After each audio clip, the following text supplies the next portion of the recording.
Good evening, ladies and gentlemen. Welcome to this meeting of the Planning Committee. To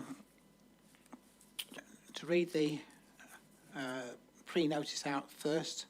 For the purpose of public transparency and accountability, the meeting will be live streamed online. Details on how to access the live stream will be have been made available on the Council's website. For health and safety reasons, and in accordance with our risk assessment, members of the public are asked to follow the meeting via this method. They cannot attend any physical meeting in person.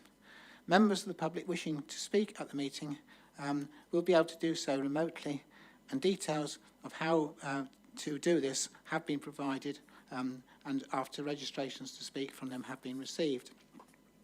Can I just remind members about the use of this microphone? You have to keep your finger on the button all the time you're speaking. So it takes a bit of practice, I'll put it that way. The first item on the agenda is apologies for absence. Are there any apologies? Apologies have been received from Councillors Hope and Mason. Councillor Keel will substitute for Councillor Mason. No substitute has been received for Councillor Hope.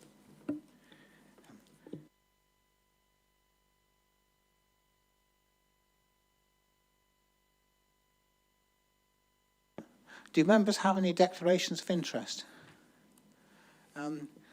Councillor Cleary. Thank you, Mr. Chairman. Item 10, I'm the ward member and the objector has spoken to me by telephone. It's personal, non-prejudicial, non-pecuniary.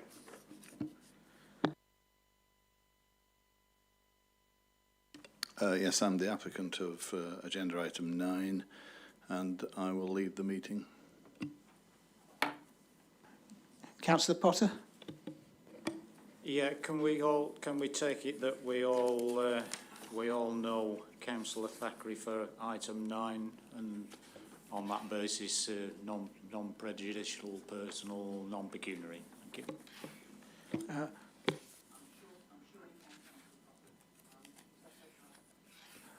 As we've discussed, I've decided to leave the room at that point, even though I do not believe I have a prejudicial interest. I'm just playing it safe. Anybody else with an interest to declare? I have been canvassed on item 7, and I've mentioned item 9.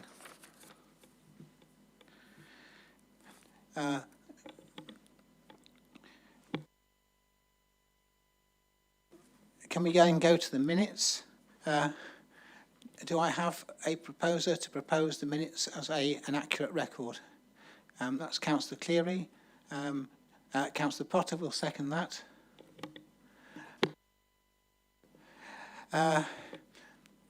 Can we... I think we can stick up our hands for this one, unless there's any objections. So can I have a show of hands, please? Yeah. Right. Those in favour? Any against? Any abstentions? Right. That's fine. The minutes are passed as a true record then. Next item, urgent business. I have no urgent business. And we will then, if that is fine with members, we'll now go on to the schedule of items to be determined by the committee. And we'll start with item 6, which is land to the north of High Street, Ebbston, Scarborough. I'll read out the full things. Erection of one number 2-storey 3-bedroomed dwelling with garaging, parking area, associated access track, hard and soft landscaping and planting at land north of High Street, Ebbston, Scarborough. And I believe you, Alan, are taking this. That's right. Thank you, Chair. Yes, item 6 on page 9 of the agenda. The application is for a dwelling of exceptional design under paragraph 80 of the National Planning Policy Framework. The application is reported to members as a major development. In addition, the application is subject to an objection from the Parish Council, albeit, as explained in the report, the objection does not refer to the application being made under paragraph 80 of the NPPF. There's one update since the publication of the report, and that is in relation to the consultation section of the report. The Tree and Landscape Officer has now confirmed no objections, subject to full details of landscape planting based on the master plan being secured by condition, and that condition is included in the report as published. The application site is within the open countryside on high ground north of Everston. The site is within an area of high landscape value and is 3 kilometres south of the national park boundary. It's considered that the application site meets the first test of paragraph 80 in that it is isolated. In terms of the actual design of the dwelling itself, the proposal has evolved through the design review panel process. The two-storey dwelling would be positioned on the brow of the valley in the northeast corner of the application site and would be orientated to face southward down the valley. The dwelling would have a sunken profile and is part nestled in the contours of the field. It's part subterranean, with the garage being fully concealed at the rear northern side of the dwelling. As shown on the plans, access would be gained around the western side of the application site and not down the centre of the application site. The external materials consist of dry stone walls for the lower ground floor and vertical timber cladding for the upper floor, with zinc roofing to the asymmetrical butterfly roof. The design also integrates agricultural features in the form of a ha-ha and a large area of grazing land, which is retained within the application site. In addition, the proposal includes a landscaped dike, which acknowledges the prehistoric dikes which are to the north of the application site, which are also scheduled monuments in the historic landscape.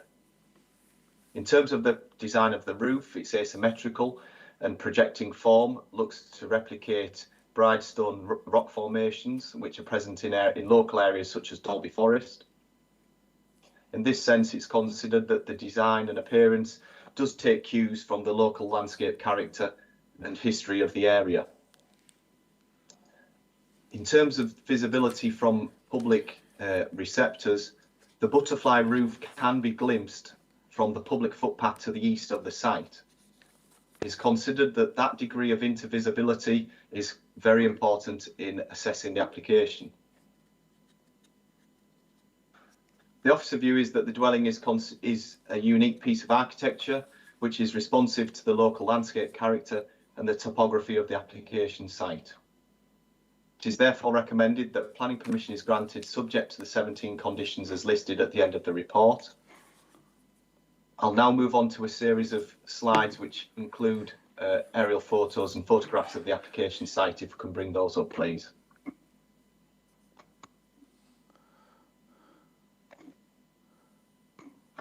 Okay, so the first slide is an aerial photo. So I've shown on there the position of the village of Everston. The application site is approximately 1 kilometre north of the village itself.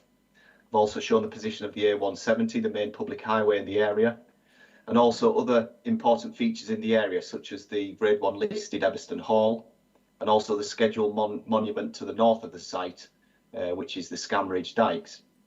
I've also shown the public footpath to the east of the application site. Access to the site is gained off the A170 and then along an access track which passes Low Park Farm and then takes a northern route through the woodland south of the application site. Just move on to the next slide, please. So the next series of photos are travelling from the south up the access route towards the actual field where the dwelling would be built. So this is between in the area of woodland facing northward. So the next slide, please, is further along that track heading towards the site. And the next slide, please. This is taken beyond the woodland. So the application site is in front of us where you can just see the woodland block that is on the left-hand side of that photo is actually within the application site boundary.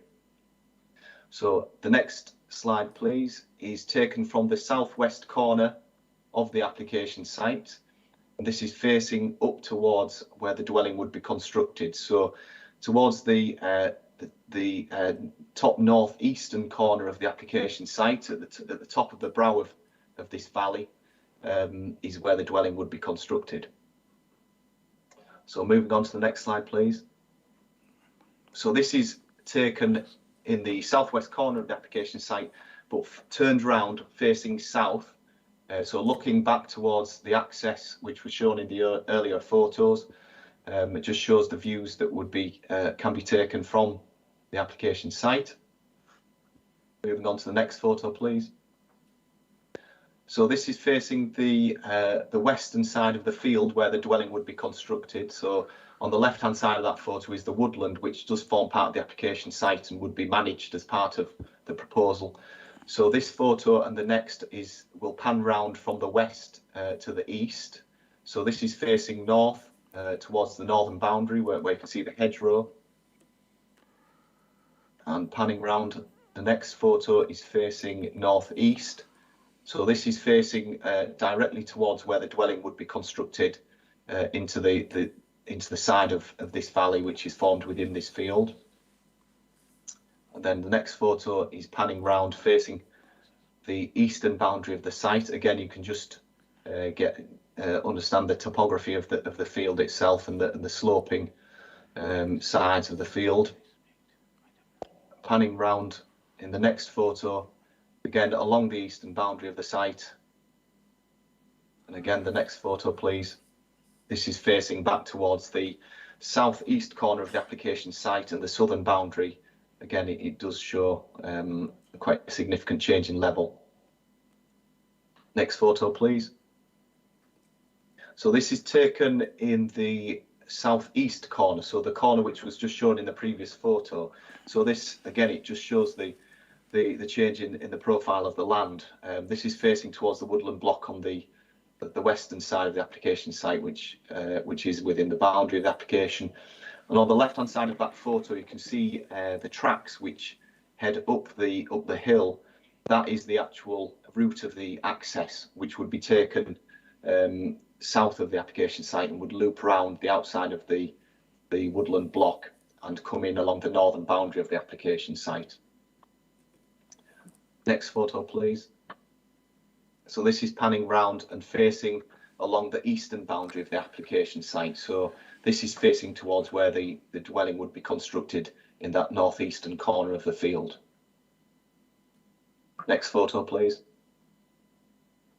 So at this position, it's moved on to the western boundary of the field, facing up to the northeastern corner. And the next slide, please. So this is in the northwest corner, facing east along the northern boundary. So this is facing towards where the dwelling would be constructed. You can see the eastern boundary there. Beyond that, beyond the brow of the hill, there is the public right of way. Next photo, please. So this is panning round, showing the eastern side of the application site. Next photo, please. And this is facing back down towards the southern end of the application site, and you can just see the views which can be obtained from the top end of the field. Next photo, please. So this is taken in the northeastern corner, facing west, back along the northern boundary. And then the next photo will pan round to face down the application site. So in the foreground of this photo, where you can see the valley side just falls away to the centre of the field. It's in this position where the dwelling would be constructed into the valley side, and part of it would be subterranean. So again, it just shows from the upper floor, there would be views down the valley across the district. Next slide, please. So this is taken from the public footpath to the east of the site. So this is approximately 150 metres from the site. So this is a gap in the existing hedgerow. From this position, and there is an artist's impression included in the design and access statement that's within the agenda, that you would be able to see the butterfly roof form and part of the upper floor of the building at the far side of this field. So yes, there are glimpsed views available from the public footpath. Next slide, please. So this is back in the application site, stood on the eastern boundary facing north. So this is the position. The next photo I'll pan round. Yeah, this is facing onto, in the foreground here is where the dwelling would be constructed. So the access to the dwelling would come along the corner, which is shown in the left hand side of that photo. The top corner of the field would be where the access would come in and follow the northern boundary and loop around in behind the dwelling itself, and the garage would be concealed within the landform. Next photo, please. So this is further south along the eastern boundary, facing up the site, and facing towards the dwelling which would be on the right hand side of the field here. And the next photo, please. Yeah, so this is an artist's impression from a similar position that was shown on the previous photo. So this is the southern elevation of the dwelling. So there you can see the dry stone wall that curves around in front of the dwelling, and how it would sort of sink into the side of the valley. And there's a dry stone wall along the eastern boundary there, and planting beyond. So you can also see on that slide that there's the balcony in the southwest corner of the dwelling. So the first floor would allow views across the landscape. And that's the final slide for the presentation. I think, if possible, Hayley, would you be able to just scan back to the aerial photo, which I think would probably be a useful slide to have available to members during the questions. But I believe there is a speaker for this item. Thank you, Chair. I'm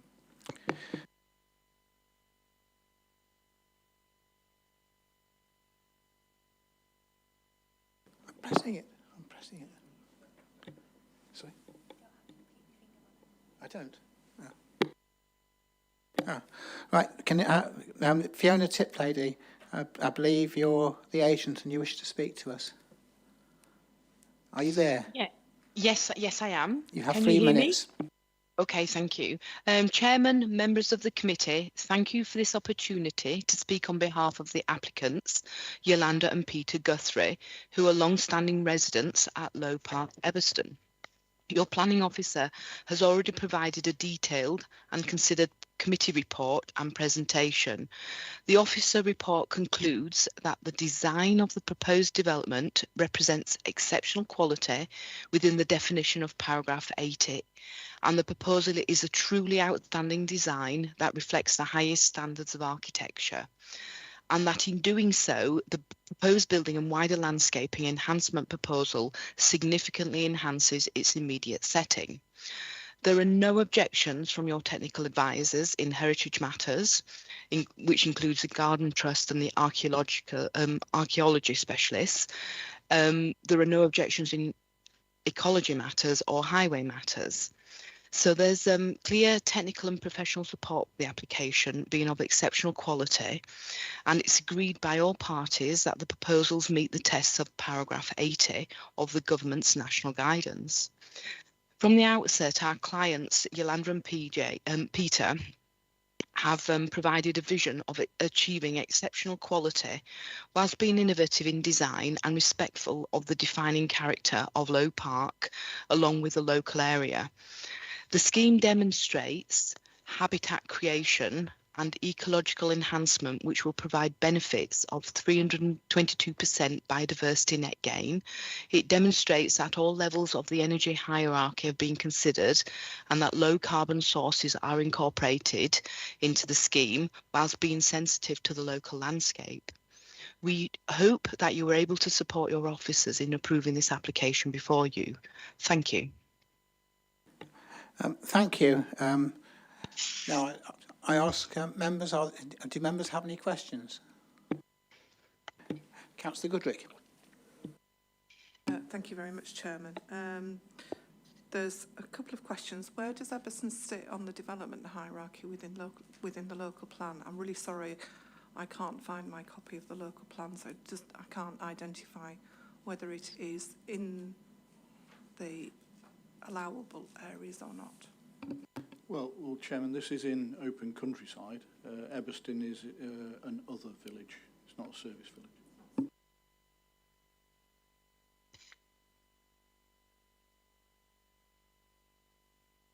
I just want to come on. I notice in the conditions, if it is approved tonight, there is some reference to the lighting in those conditions.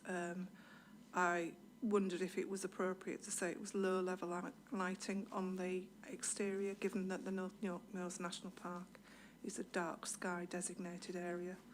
I also wondered why there was no local needs occupancy clause, given that it's open countryside and I don't see it in the conditions. Sorry, I'm being picky.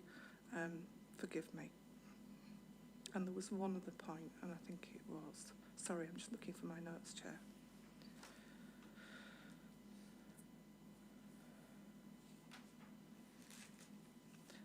If you want to go to somebody else while I find it, that would help. Thank you.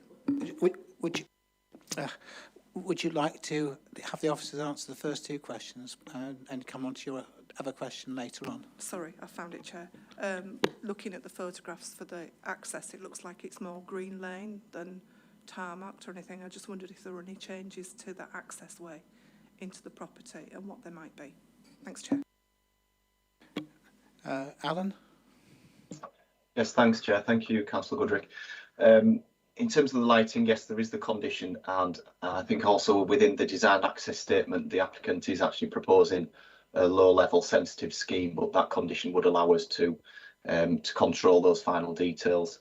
In terms of the local needs occupancy, that would normally be required under, or it is required under policy SP2 of the local plan. So in this case, we're saying that under the national planning policy framework, it's considered under paragraph 80. So it is a departure from those particular policies of the local plan. So in this case, we're saying that the national planning policy is a material consideration which is given significant weight in the decision-making process. So the SP2 local occupancy isn't part of the recommendation for approval in this case. In terms of the access, again, that's proposed to be a very low impact, minimal track, so it wouldn't be a tarmacked route along the access around the woodland, and there is a surfacing condition, so again we would look to secure the approval of those details, just to show that it's not an urbanising feature in this open countryside. Thank you. Are there any more questions? In that case, we will go to debate. It's Councillor Delaney's ward. He's not a member of this committee. So, who would like to start speaking, please?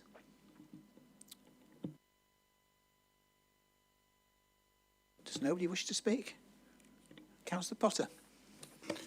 Well, if nobody else is going to go, you'd be surprised it's me. On the surface, I have no problem with this application. Certainly appreciate the architectural merits, the energy efficiency, biodiversity gains and so on. But I find myself once again very uncomfortable with this paragraph 80 malarkey. Simply on the basis that it is ridiculously subjective. And I really have to wonder how it was approved in national policy. I really find it impossible to believe that if we'd put something like this in the local plan, whether it would have got through or not. Because it appears to be anyone's guess whether they meet officer approval or rejection. And in reality, how do the architectural standards influence anything other than similar paragraph 80 proposals? for the privileged few that can afford them, and therefore circumventing the local plan and the local needs occupancy clause. But of course, that's not really the concern of this committee tonight. We've got to just look at this on its merits. So, although I can understand why it's been slated for approval, and I will support it, in general terms, I think it's just ridiculous. Thank you, Chair. Does anybody else wish to speak? Councillor Cleary. Thank you, Mr. Chairman. Yeah, I find myself in a certain amount, in quite a deal of agreement with Councillor Potter. Significantly enhances the landscape and takes cues from the Bridestones and the Neolithic Scamridge dikes.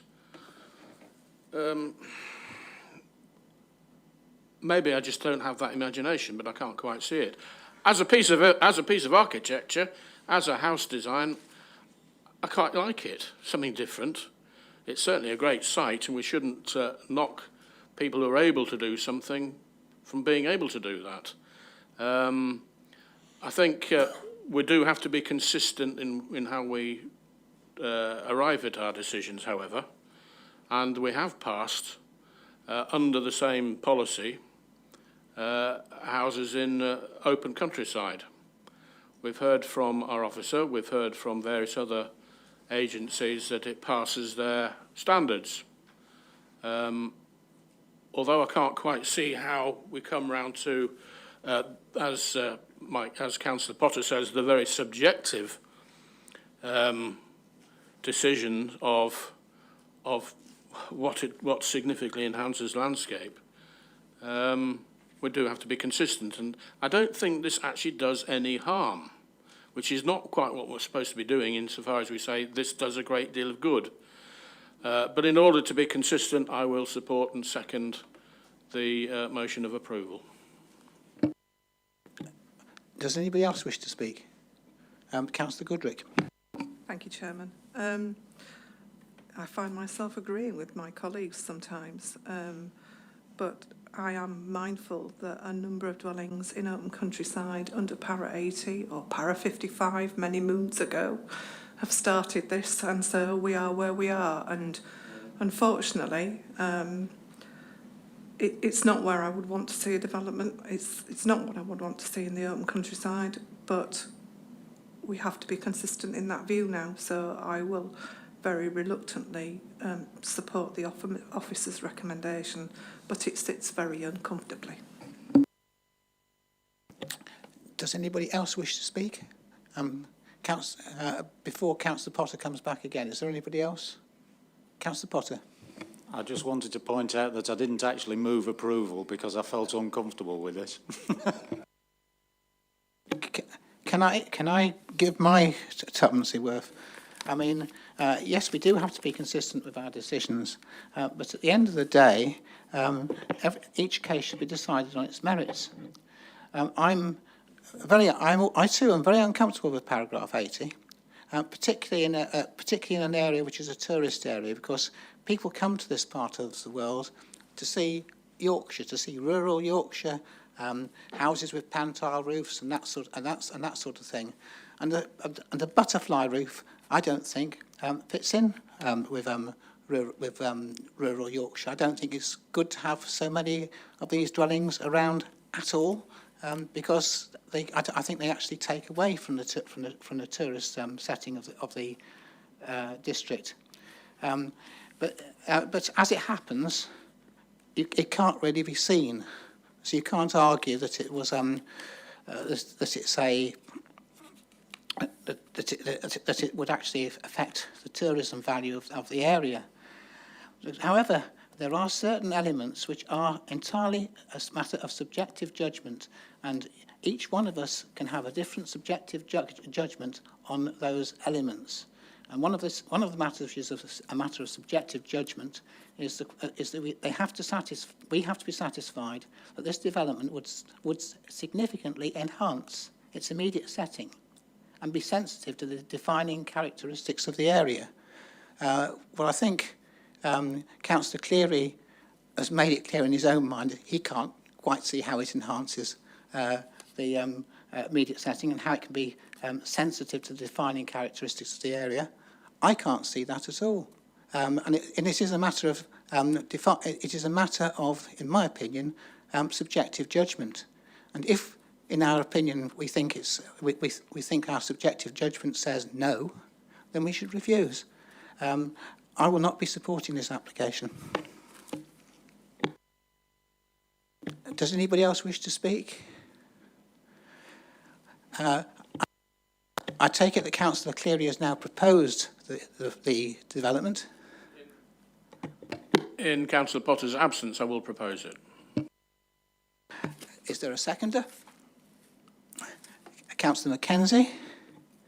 Can we go to the vote then, please, Gary? Do you want to call out the vote? Yes, thank you, Chairman. We'll start with Councillor Andrews. This is for approval. Against, Chair. Councillor. Against. Abstain. For. For. Abstain. For. For. For.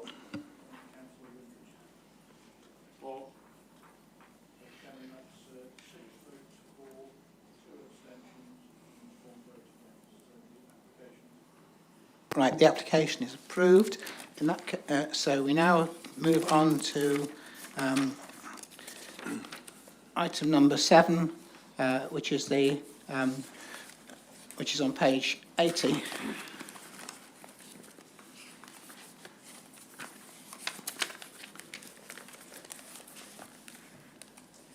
This is the formation of a vehicular access off of Motherby Lane, C173, with hard standing and parking area at the reservoir, the covered reservoir at Motherby Lane and Motherby Moulton in North. Niamh, I think you're dealing with this. Do you want to make your presentation, please? Yes, thank you very much, Chair. The application site is a former Yorkshire Water Reservoir water storage building. If we could just go to the aerial photograph, that would be great. The site is located on the western side of Motherby Lane in the open countryside, and it's approximately 1.5 kilometres to the south of the Motherby Crossroads.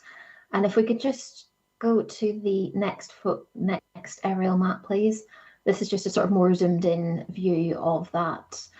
The site is surrounded by agricultural land and is also located within the area of outstanding natural beauty. As has just been mentioned, the proposal seeks planning permission for the formation of a new vehicular access, hard standing and parking area. It has been confirmed by the agent that the building would not be affected by this application. So if we could just move to the next photograph, please. This is a view of the site from the south along a Motherby Lane, and the next photograph is just slightly closer to the site, and you can see the existing access just on the sort of left-hand side within the verge. The next photograph, access as it stands, viewed from the east, and the next photograph is a view of the site from the north. And within that photograph, you can see just the adjoining field to the north and their actual field access also onto a Motherby Lane. The next photograph is taken standing in that neighbouring field access and looking towards the northern part of a Motherby Lane. The next photograph is actually taken from within the application site itself at the sort of high point of the existing hard standing whenever you gain access to the site. The next photograph is at that same point, but just looking westward, so into the actual gated part of the site. And you can see just the northern boundary of the site there on the right-hand side. And the final photograph Oh, sorry, it's actually the penultimate photograph. That's just the northwestern corner of the site. So there is some sort of hard standing there, but quite informal at the moment. And then the next photograph is the last one, and that is just showing the access to the water storage building, reservoir building itself. And this side is not visible from public viewpoints. If we could just leave the photographs probably on the fourth photograph, Haley, if that's okay.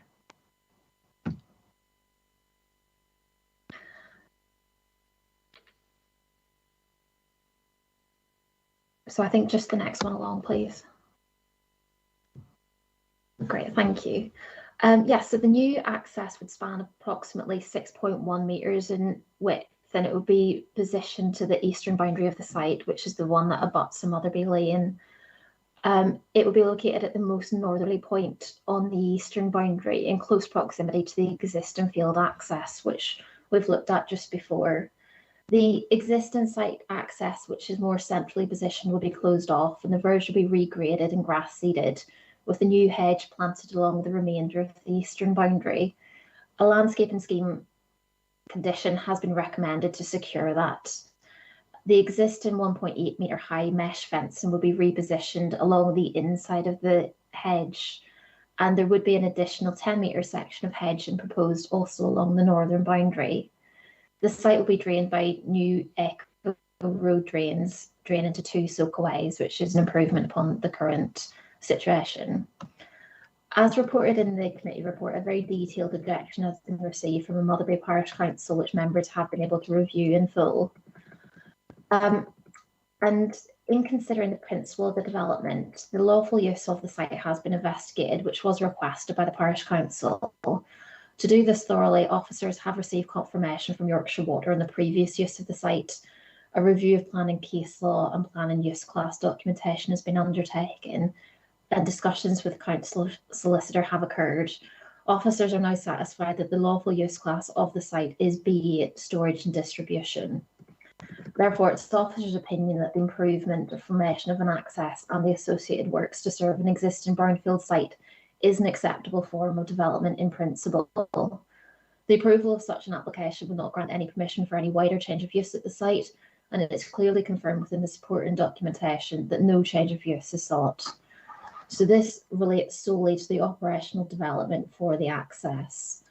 There remains a physical structure building that will require maintenance, and consequently safe vehicular access to long-established sites such as this is not unreasonable in principle, and this is therefore considered acceptable. In terms of the character and form and the impact upon the area of outstanding natural beauty, the AONB manager was consulted and she noted the following. I confirm that I viewed the application details and visited the site, but I did not submit a response, as I do not consider it will have a significant impact upon the natural beauty of the Howardian Hills AONB. Visually, it's considered that this operational development could have some wider immediate benefits to the site. The landscaping, including the reinstatement of the grass verge and the installation of hedging, may help to reduce the prominence of the fencing and is welcomed. As noted, this will be secured by a specific landscaping condition. Presently, the relatively low-key storage use is focused around storage internally within the building. It was considered whether the extension of and formalisation of the existing hard standing could potentially allow for and support the more intensive use of the external part of the site, which could be more visible from public viewpoints. It's considered that if that was the case, it could have a potentially detrimental impact upon the character of the site and surrounding locality, and subsequently the A1B. Sorry, excuse me. So therefore, with regard to policy SP13 landscapes of the Ryedale plan, it's considered appropriate to include certain conditions. One, to prevent external lighting without the submission of an appropriate application, and the second, to prevent external storage of goods, materials, and other effects. This is considered reasonable to apply to the land within the submitted red line. It was also considered that the storage of items in the proposed hard standing could have impacted upon the highways officer's assessment of access and highway safety at the site. So this would help to prevent any undermining of safe access and egress. So whilst the concerns of the Parish Council are acknowledged, it's considered that subject to the recommended conditions, this proposal wouldn't materially harm the character of the site nor would it result in harm to the AONB.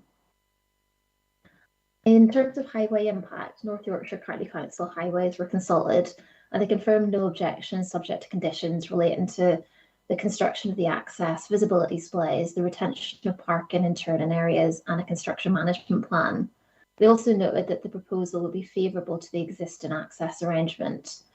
Therefore, it's not considered that this proposal would have any adverse impacts in terms of access or highway safety, and it would provide an enhancement to motorists along a Motherby Lane, which is very narrow, by providing another place to pull in should oncoming traffic meet. It's also considered that this proposal wouldn't result in any harmful effects on residential amenity given its isolated location from neighbouring dwellings. And therefore, in conclusion, subject to the recommended conditions, the proposal is found to be acceptable in principle, also in terms of character, form, design and landscape impact and access and highway safety. It's therefore recommended for approval. Thank you, Chair. Thank you, Niamh. I understand the Chairman of the Parish Council wishes to speak. Nigella, are you there? Yes. Can you hear me? We can. You have 3 minutes, Nigella. Right. I shall be very brief. When the Parish Council received this apparently simple application, our first reaction was why, as the application process and proposed work will cost a considerable amount of money. You will have read the Parish Council comments, the agent's response to this, and the Comprehensive Officer's report, for which we thank Niamh, and we understand that you must make a decision on the application as it stands using the available information. None of us possess a crystal ball to see into the future or can read another's mind for their intentions, but the question we asked ourselves originally still remains: why? Thank you. Thank you, Nigella.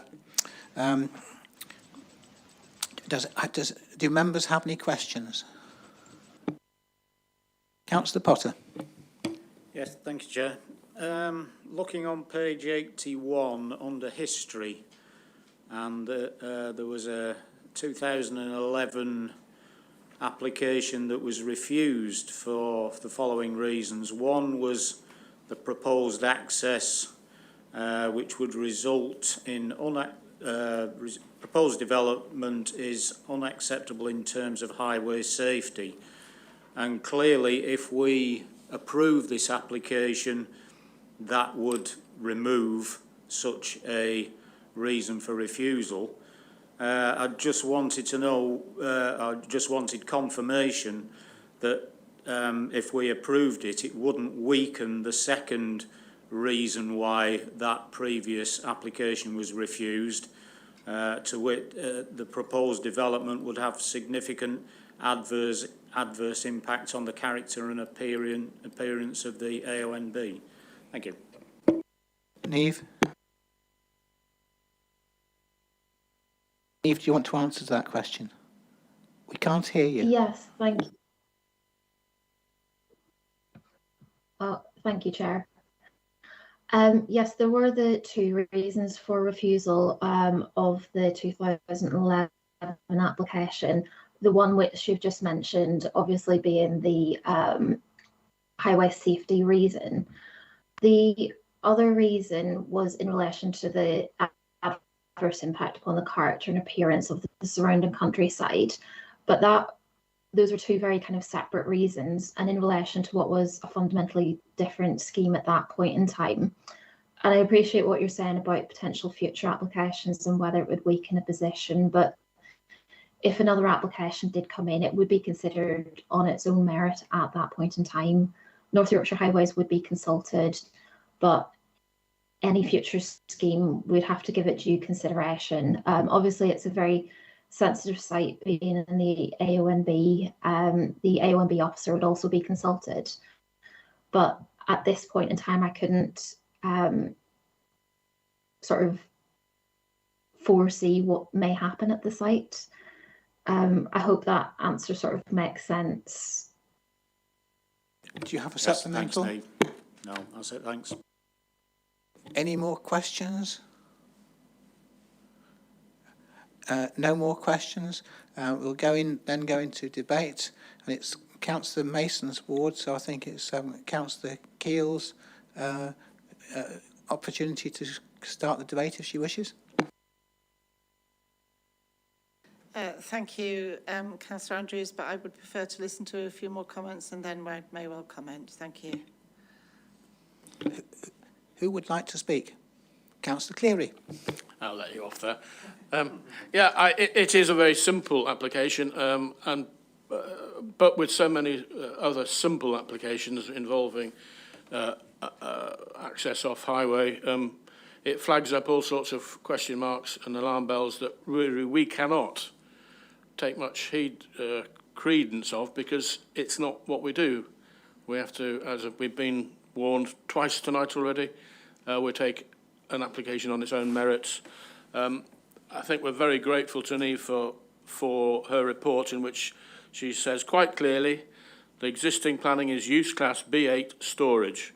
What the application is for is the approval of an improved highway access. The recommendation is for approval, and I propose that we accept. I move that approval following the officer's recommendation. Thank you. Councillor Potter. Yeah, thanks, Chair. Yes, exactly what Michael said. This application merely improves and regularises a poor access, what is at the moment a poor access. It will improve it because it'll move it onto the bend. It's not in a good place because there's quite a serious cutting there and poor visibility around the corner, and it's very narrow. So that is an improvement. It also confirms the B8 classification of storage and distribution, which Neve's obviously gone to a great deal of trouble to confirm. So clearly there's not really any good reason why we could turn this down. However, I would just like to say that on page 58, the parish council say there is a long history of unauthorised development. And clearly this can't be taken into account in our decision, unfortunately. But it does mean that close supervision by all involved should be maintained to ensure that strict compliance with all the permissions and conditions are maintained.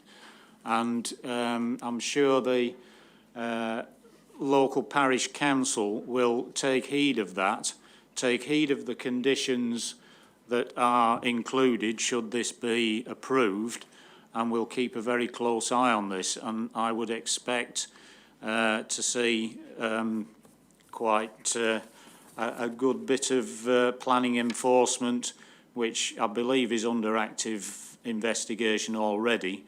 But yeah, if they don't stick to what they say, I'd like to think that somebody's pointing it out and somebody is enforcing it.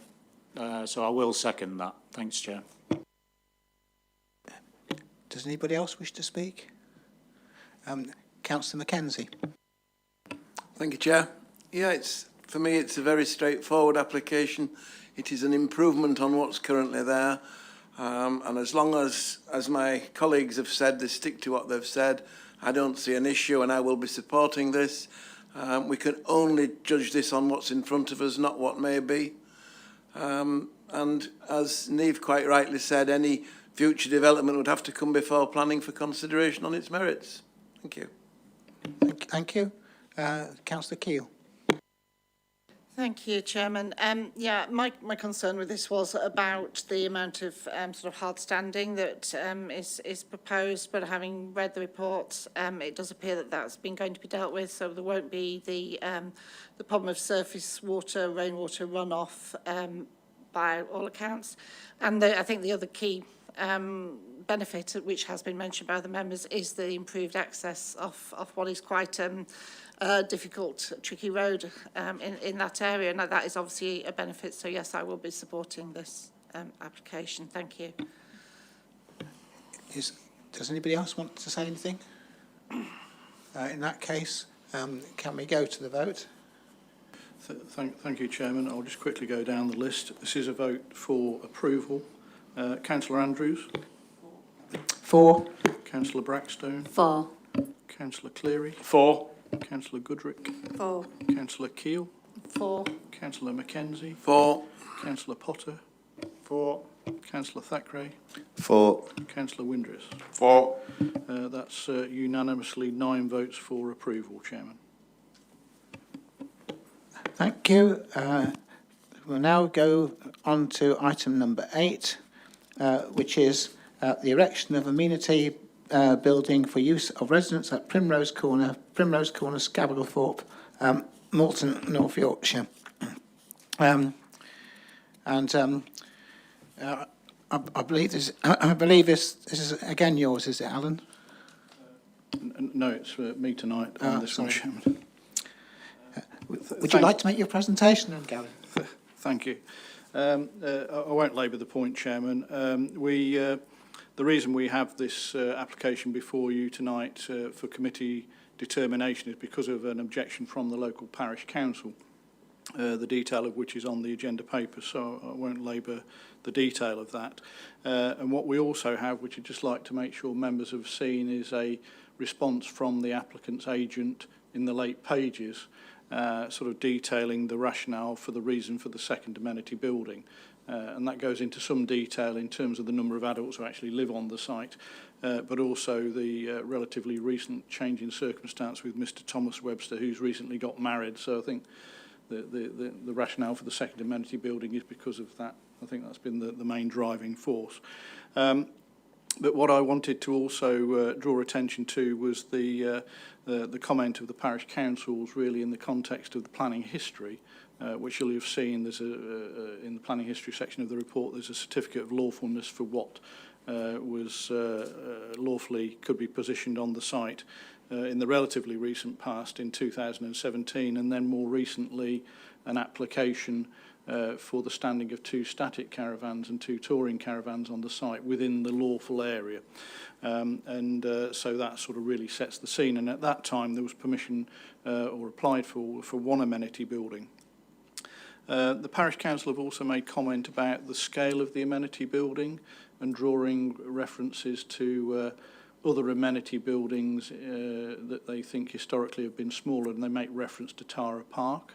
I think members will probably be very familiar with Tara Park, and obviously it's a totally different site, but Tara Park itself has 2 separate areas almost, and the traditional area, which has got much smaller amenity buildings, which very much have very restricted facilities in them for washing, drying, and the like, are relatively modest. But the extension area to Tara Park, which was approved back in around 2013, has 7 additional amenity blocks and caravan plots which have facilities very similar to this, and those amenity buildings do contain a day room and a kitchenette, which is what adds to the bulk of it. So the scale and facilities that are being requested in this amenity building are on par with the new amenity buildings at Tara Park.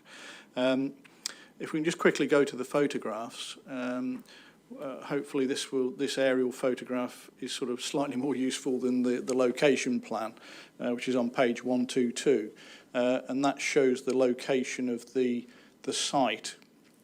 I sort of say the site, the site, the smaller area of the site is actually relatively modest and fronts onto the old A64 as you'd know it, and so what you have there is the line of the new A64.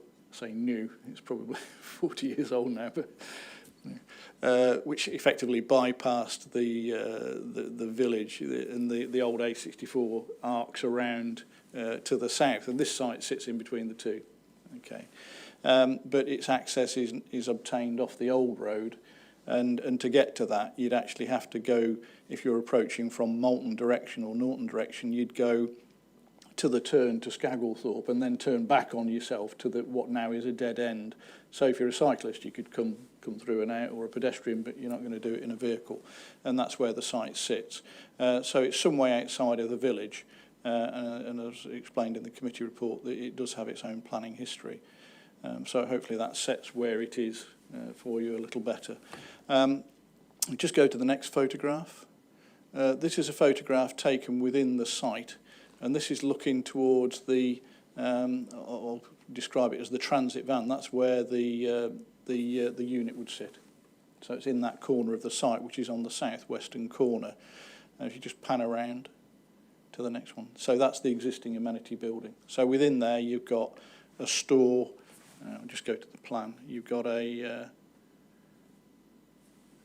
utility room, a store, a small bathroom, and then to the left of the door, you've got the kitchenette and day, what they describe as a day room. So that's what it is. So it's sort of bungalow appearance, but that's what it is. And that's very similar to what's on Tara Park on the extension area. So we just go to the next photograph. So this is a view from the old road. So this is the entrance. The applicant kindly opened the gate for me, because otherwise you would just be looking pretty much at the roof of the amenity building. That's probably what you would see. But you can see to the side of that is extensive planting, and at this point here the road is above the level of the site, so the building would sit down in the site.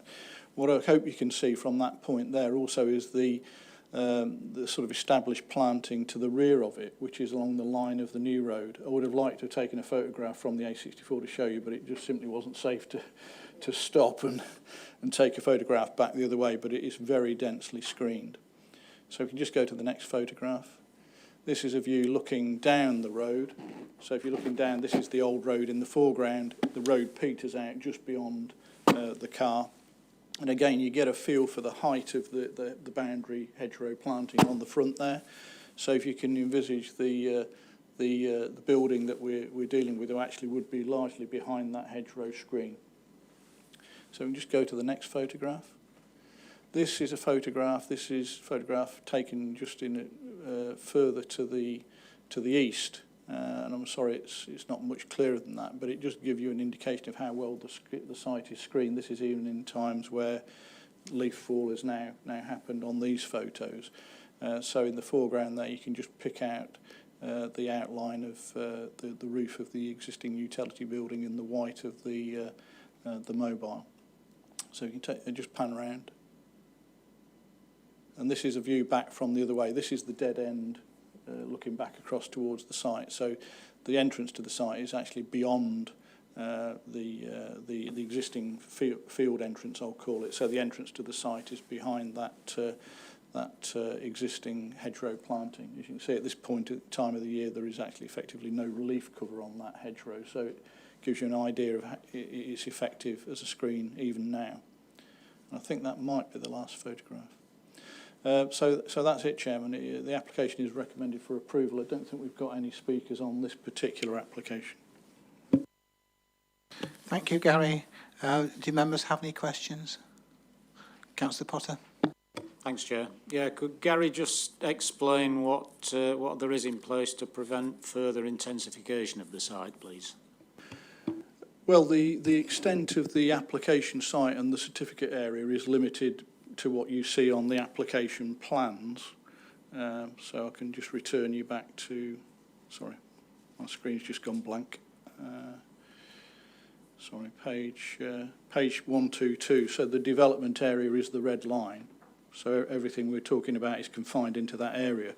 But in addition, the planning permission that was granted, well, the certificate to start off with, but then also the planning permission in 2018 limits the number of caravans on the site.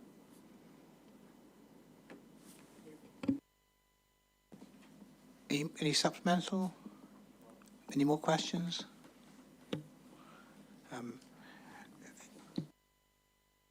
If there are no more questions, can we go to debate? I'm not sure whose ward this is in. Councillor Cleary, do you wish to start the debate? Thank you, Mr. Chairman. Yes, it's a difficult one because it's an unusual sort of situation with caravans, mobile homes that aren't that mobile, and what we call amenity buildings. However, for those of you who can remember the site a long time ago, it was a bit of a mess, and really it has been regularised. As Gary has said, it is well screened, and you have to know it's there in many respects to get the to see what's there. We understand that there is a certificate of lawful use that has regularised what was going on there before. and although as it is in my ward, it's not an area you know because it is relatively well screened. I can understand how the parish council feel about it, but it is an existing site. The amenity buildings, the existing amenity building gives a certain amount of civility to the site, and this application seeks to increase that. Although they've referred to it as the size of a bungalow, it is actually a very modest building, and as we've heard, there are quite a few people living there that need it. I think as we do, as we go through conditions, I think I would like to see, as we've come now to expect or to request a condition relating to lighting, external lighting. Even in this area, it's something that we should ask for as a matter of course. Given the recommendation, subject to conditions, I will propose approval. It's a balanced thing because it's an unusual set of circumstances, but it's an existing site and people deserve a certain amount of quality of life, and this will help to provide that. So I will move approval. Thank you, Mr. Chairman.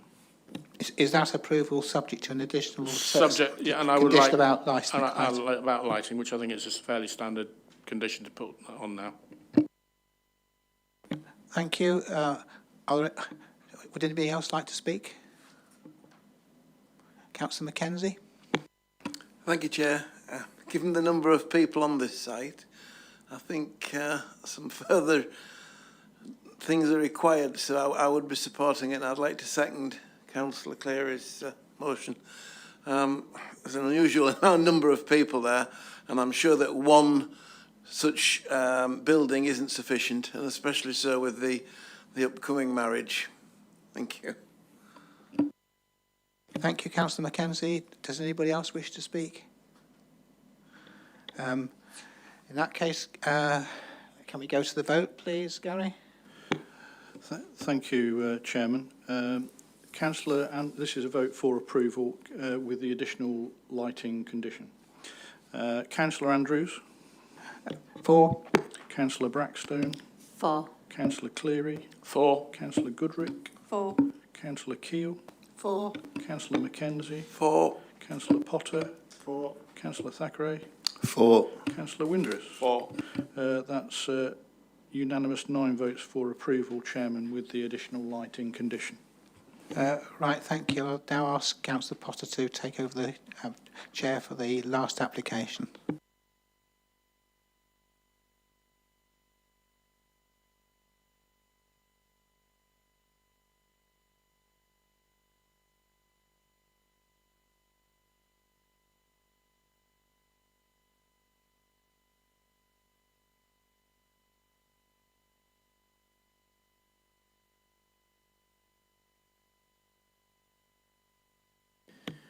Right, thank you. Agenda item 9, 21/01317/73. This is removal of condition 3 of planning approval 6/00823/out, dated 21st of the 12th 2006, to allow a second storey to be built on the existing house. Right, could you take it away, please, Alan? Thank you, Councillor Potter. Item 9 on page 131 of the agenda. In addition to the application being made by an elected member, it is reported to Planning Committee in light of there being objections from residents of Hamilton Green and the flats at number 19 York Road. The application seeks the removal of the existing condition to allow an upward extension to create a first floor for the dwelling. There's a couple of updates to the report since its publication. Firstly, a further letter has been submitted by the occupant of number 8 Hamilton Green. They objected to the application initially, and their further letter reiterates the main point that the condition should be upheld and that it should remain a single-storey dwelling. The second update is a correction to the report relating to the proposal section. It's to correct that where it refers to the first floor privacy screens, those screens only relate to the southwest side of the dwelling and not both sides of the dwelling as stated in the report.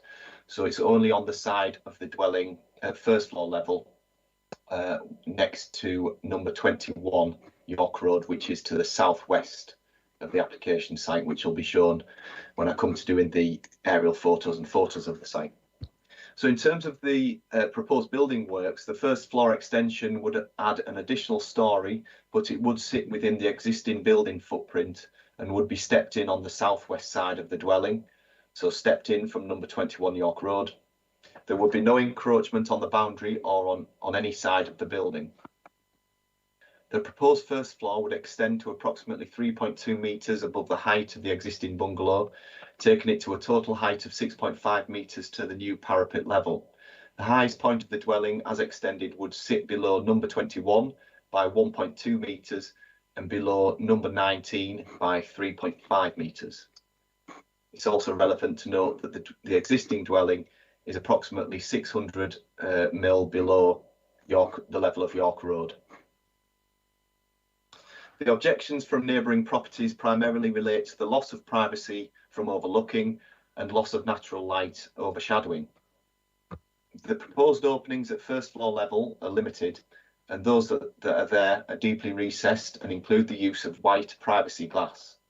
The separation distance combined with the change in level and the boundary planting and treatment of the front elevation at first floor level would not result in any loss of privacy for the occupants of Hamilton Green, which those properties are approximately 35 metres from the dwelling and across the road, across the site, separated by York Road. There are no windows in the principal elevation of the first floor on the southwestern side of the dwelling, facing number 21. And on the northwest side, the windows are limited to 2 angled oriel windows to ensure no overlooking of number 19. Due to the increased height of the dwelling, there are concerns raised about overshadowing. The architect has produced a series of shadow modelling images in response. They are shown on pages 145 and 164 of the agenda. There is a great separation between the buildings on the northeastern side, which is approximately 16 metres between the application dwelling and number 19. And the proposed roof form would lessen any impact. The shadow modelling illustrates the impact is primarily from the neighbouring dwelling, number 21, and also the mature group of trees to the southwest of number 21. It is considered that there would be no material harm to the levels of amenity enjoyed by the occupants of number 19 flats. In terms of the design, form and character, it is noted that there is a range of dwelling styles and roof forms, including flat roofs, present on York Road. The dwelling as extended will be subservient to the neighbouring properties, and the materials and colour finishes would not depart from the existing dwelling. The additional storey would be visible from the public footpath beyond the river to the south and would alter that part of the townscape. But given the scale and appearance, there would be no change, and also that there would be no change to the spacing between dwellings. The additional storey can be accommodated without detriment to the character and appearance of this part of Malton. In conclusion, the dwelling as extended would be compatible with the York Road street scene and wider townscape and represent sufficient use of land within the development limits of the town. The proposal incorporates sustainable and low carbon design features which improve the existing dwelling. There are considered to be no significant issues which result in detriment to the amenity of nearby residents. It is therefore recommended that planning permission is granted subject to the 6 conditions as listed at the end of the report. We'll now move on to the slides which accompany the presentation. If you could bring those up, please, Hayley.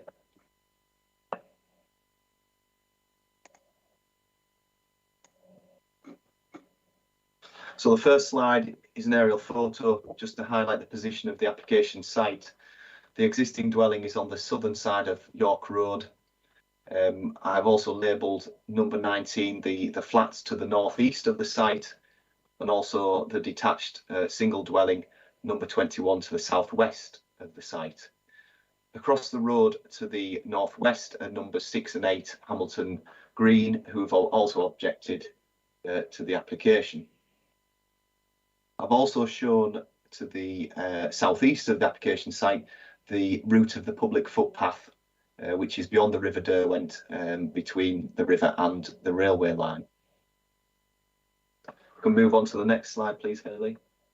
So this photo is taken on York Road, facing across the road towards the application site. So you can see here on the right-hand side, number 21 York Road, who haven't objected to the application. And on the left-hand side, you can see the flats, which are number 19 York Road. You can also see the high boundary wall, which screens the majority of the existing dwelling. We can move on to the next slide, please. So this is in front of the site. Again, you can see the flat roof of the existing dwelling and the rendered walls, which just project above the existing boundary wall. On the right-hand side, you can see the garage to the front of number 21, sorry. On the left-hand side, you can see the flats of number 19. Next slide, please. So this is facing towards the existing access into the site, which would be unchanged. There's no highways objections and there's sufficient parking and visibility. This shows the existing separation distance to number 21 to the southwest of the site. So the existing dwelling is close to the boundary, but the first floor would be stepped in. It wouldn't be above the garage, which you can see the garage door in that photo. So there would be no encroachment on the boundaries on any side of the building. Next photo, please. So this is on the other side of the dwelling. So this is the relationship between the existing dwelling and the flats at number 19. So you can see the rendered walls on the right-hand side of the bungalow, and the distance between those elevations is approximately 15-16 metres. You can also see the planting on the boundary. Next slide, please. So this is facing back towards the side gable of number 21. And again, you can just see the roof of the existing bungalow above the boundary wall. Also in this photo, you can see the mature group of trees to the right on the photo, on the right-hand side of the photo, which are to the rear of number 21, which are important in terms of the shadow modelling exercise that's been completed by the architect. The next slide, please. Again, this is just facing back towards number 19 York Road, and it's just to illustrate the different roof forms that are present within the street scene. You can see there the flat roof extensions on the roadside of that building. Next slide, please. So this is taken within the site. So the site is actually stepped down from York Road. So this is obviously within the boundary wall, and it's facing in a northerly direction towards the properties on Hamilton Green. So what you can see there is both numbers 6 and 8 Hamilton Green. There's existing planting on the boundary. There's also a change in level and a separation distance of approximately 35 metres. Next slide, please. So this photo is taken from the external terrace on the rear side of the existing dwelling. So this is facing towards the boundary with number 19. So you can see the existing screen wall and the planting along that boundary. Next slide, please. And this is facing in the opposite direction, southwest, towards number 21. And again, you can see the screen wall that provides the privacy there. Next slide, please. And this is facing out from that balcony across, and you can see the River Derwent, beyond which is the public footpath. Next slide, please. And this photo is taken from the public footpath facing back towards the rear of the existing dwelling. So on the right-hand side, you can see number 19. On the left-hand side, you can see the stone of the stone building, which is number 21, and you can see the glazed elevation of the existing dwelling. Then the next slide, please, is taken further along to the southwest along the public footpath. Again, you can see the various dwellings that are on York Road and the different styles and construction materials, but there you can see the rendered walls of the existing bungalow. Next slide, please. So this is taken at the front of the application site. So this is facing towards the boundary with number 21. So at the front of the building as extended, there would be a side window to serve the front bedroom. That would face in this the direction shown in this photo. So it would face towards the roof of the garage to the front of number 21. The next slide, please. This is panning round, just showing the existing front elevation of the property. And the next slide, please. And this is just panning round towards the boundary with number 19. So you can see at the moment it's a timber fence and there's planting beyond that. And you can just make out in the background the flat roof extensions to the roadside of number 19. And then the next slide, please. So again, just showing the boundary with that property. And the next slide, please. That's the distance from the existing building, distance from the boundary. So on this side, there would be no windows that would directly face number 19.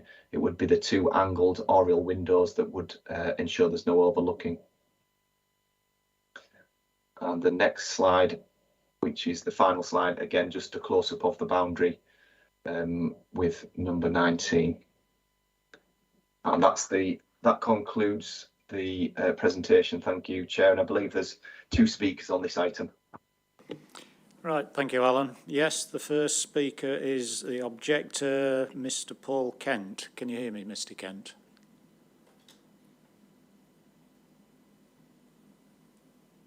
He's still on mute. Hello, can you hear me now? Yes, I can. Thank you. You've got 3 minutes. Thank you.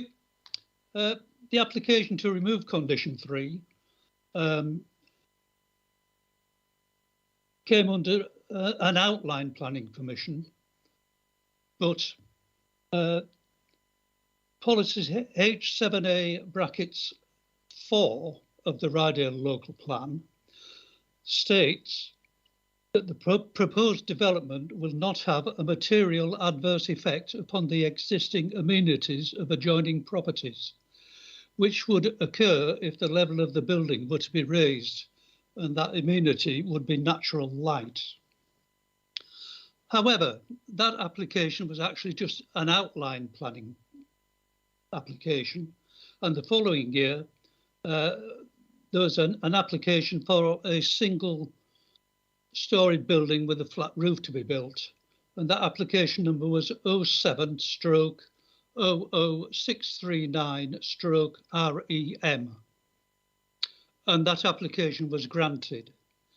But the District Council Officer's report, dated the 31st of August that year, states those plans should be approved, but conditions were set to prevent the insertion of further windows in the dwelling and set the finished floor level of the dwelling.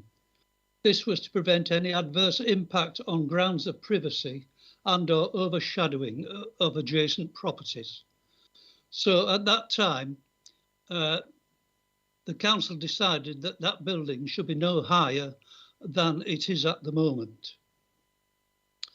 I live in the first floor of 19 York Road, which overlooks 20 York Road, and windows in my sitting room, kitchen and bedroom look out to 20 York Road. For the kitchen and bedroom, this is the only form of natural light into these rooms. And should this application be granted, it would have an adverse impact on light into the building and there would be overshadowing.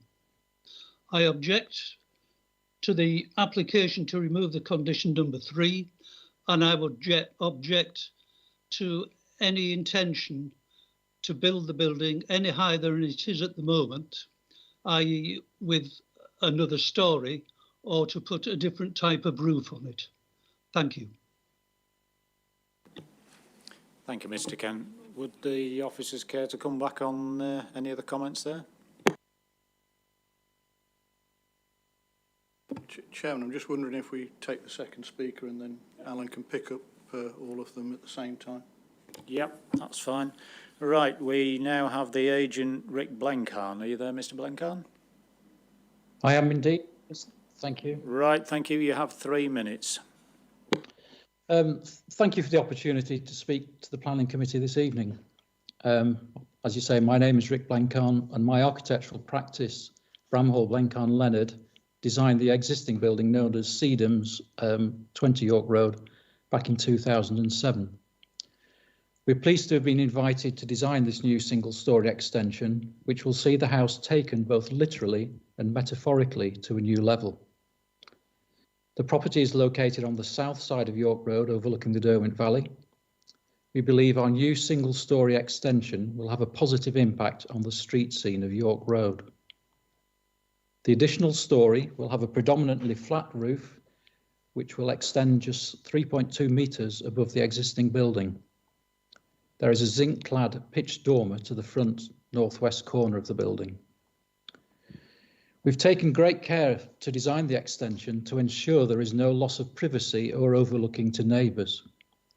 In terms of distance to neighbouring properties, number 19 is nearly 16 metres distance, and the dwellings of Hamilton Green some 35 metres away. The standard acceptable distances from gables to other dwellings are in fact 12 metres, and between principal windows are 21 metres. Clearly, the noted distances are well within the prescribed minimum limits. We've produced sun shadowing images based on an accurate 3-dimensional computer model, which show the existing and proposed schemes at all times of year, which clearly demonstrate the minimal impact the new single-storey extension will make. Our model confirms that for the majority of the year, there is no shadowing of the windows to flat C or B 19 York Road whatsoever. The principal cause of shadowing of 19 York Road is in fact the taller structure of number 21 York Road to the west and the mass of mature trees immediately behind that. Our design deliberately avoids placing habitable rooms in either end of the proposed new single storey. As Alan mentioned, the 2 oriel windows for the bathrooms on the northeast elevation are angled to avoid overlooking of 19 York Road. We are pleased to propose and endorse this application to extend, improve and reconfigure the existing dwelling to create a new sustainable, low-carbon 2-storey family home. The building will incorporate solar PV panels, an air source heat pump, and including the new regulation that will be coming out for an electric vehicle charging point. And we think taken in totality, this will be a significant improvement both to the existing dwelling and to the streetscape of Malton. Thank you. Thank you, Mr. Blencarn. Right, over to the officers.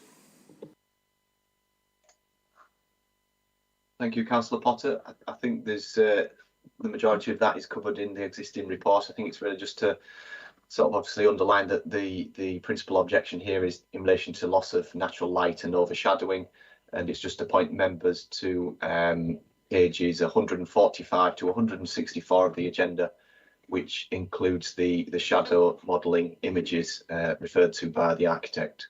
Thank you. Right, thank you. Do we have any questions? Councillor Goodrick. Thanks, Chair. The oriel windows, are they subject to obscure glazing, given that they're bathroom windows? That's the first question. The second question, I'm looking at the shadow modelling, and I'm relatively satisfied that the shadow issue will only occur in the winter months of December because of the low sun in the sky. and it won't be wholly obscured to the second floor windows of number 21. Is it that way? Is that right? 19? 19, sorry, that way. Yeah, that right, thanks. Yes, thank you, Councillor Goodrick. Yes, in terms of the oriel windows, they are angled, so there would be no loss of privacy to the neighbour. The plans don't actually confirm whether there would be obscure glazed. I would expect that there probably would be. The applicant would do that, but it's not been covered by a planning condition. We're satisfied that it wouldn't result in any loss of privacy to the neighbours. And then, yes, in terms of the shadowing, that relates to the number 19 to the northeast of the site. Thank you. Can I just come back? Given that the bathroom windows, could we condition that they are obscure glazed? Thank you. Yes. I think there is a condition relating to windows, which we can tweak the wording of that just to require that. Yes, thank you. Councillor Cleary. Thank you. I don't see any access, but can we confirm that there is no intention to use the roof space, or the flat roof with a parapet? Is there any intention to use that as an outside amenity area?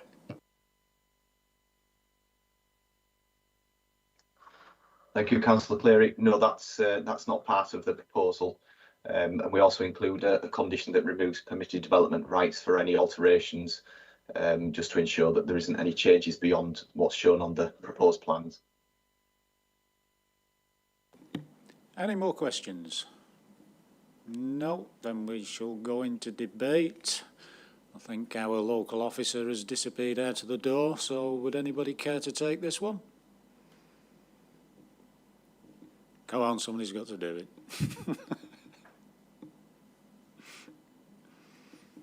Come on, Councillor Mackenzie, you're the nearest. Thank you, Chair.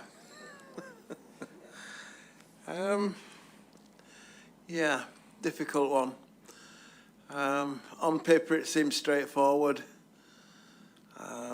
Obviously, the neighbours have great concerns, and I'd like to hear what other people have got to say before making any further comment. Thank you. Okay. Well, without me sitting behind, I can rely on Councillor Cleary. Thank you. Yeah, I believe that the concerns, although that the objector who spoke maintains his objections, I think we can see that the design allows for this, and the features, the details within the design allow for these objections to be met to a degree. It's been pointed out that the design with a flat roof along the line, along the road, there are a number of different styles and features. It points out the flat roofed extensions to number 19. In my opinion, those flat roofed extensions are what we would call on the farm things of purpose, and I don't think we need to sort of look at them as some sort of architectural exemplar. Given the design that we're presented with today, I think it's a very good updating of an existing building. It's something we've come to expect from the architect involved. I would just have issue with the architect who describes it as a single-storey extension. It's an extension of another storey, surely. Having said that, I believe it does meet a number of design wants in modern life, and I will move approval following the officer's recommendation. I don't think I can say anything else really. I'm moving approval. Thank you. Thank you. Do we have anybody else to speak? Councillor Keel. Yeah, I'd like to second the approval of this this extension upwards. To me, it looks like an extremely good design. I think the officer's report and the architect have addressed the concerns of the neighbours.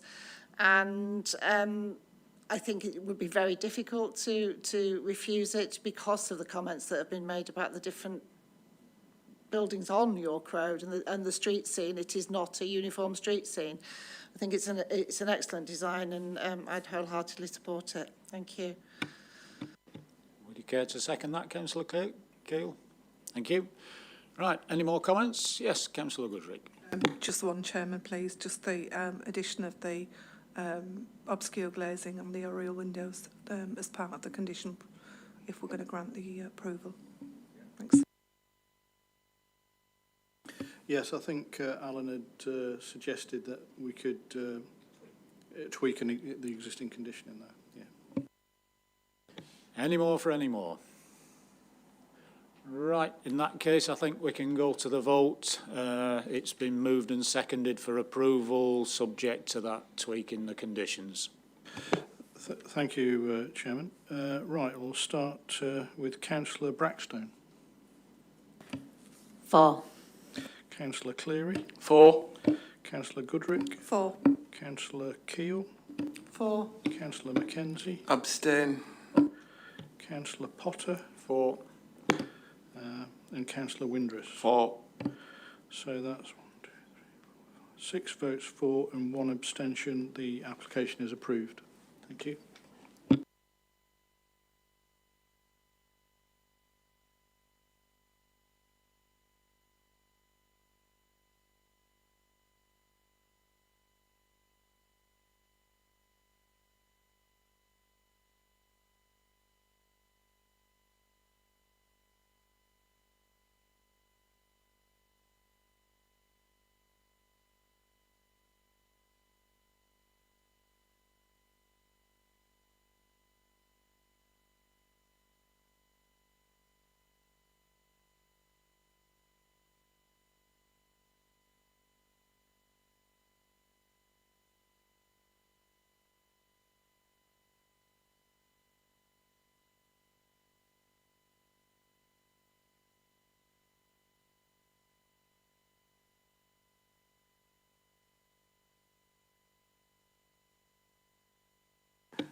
The next item is a tree preservation order, the confirmation of the tree preservation order, the Readings Low Hutton. Are you taking this, Gary? Yes, very briefly, Chairman. Nothing to add to the report. And for those members who haven't or weren't at the site for the working party meeting, there are some photographs within the body of the officer report to explain which tree it is that we're dealing with. I think the recommendation of the working party was that the preservation order be confirmed. So I have nothing else to add at this point, Chairman.